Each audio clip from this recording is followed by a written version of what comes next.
שלום, אני עדי שביט, מומחית לצילום וידאו שיווקי לעסקים.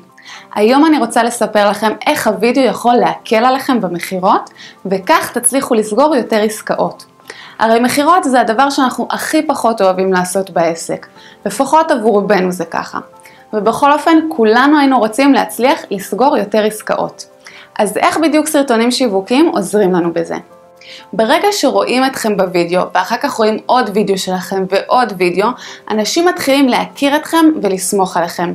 כיוון שאתם נותנים להם ערך אמיתי וטוב, רואים שאתם טובים במה שאתם עושים ומתחברים אליכם. ברגע שאנחנו מכירים מישהו וסומכים עליו, יש לנו תחושת ביטחון והרבה יותר קל לנו לקנות ממנו. אני יכולה להגיד לכם שאני ממש רואה את ההבדל כשמישהו פונה אליי ומכיר אותי מהסרטונים, לבין מישהו שפונה אליי ולא ראה סרטונים שלי מעולם. אז אם אתם באמת רוצים שזה יצליח ויהיה לכם קל יותר למכור ולסגור יותר עסקאות, לא מספיק לעשות סרטון אחד או שניים וזהו.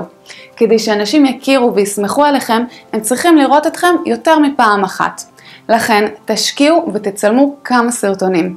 מבטיחה לכם שתראו את ההבדל וזה שווה בהחלט. מזמינה אתכם לכתוב לי מתחת לוידאו מה עוזר לכם למכור.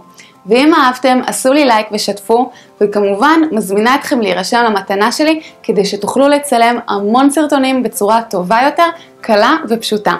נתראה בסרטון הבא. איך נצליח להעביר את המסר שלנו בקלות?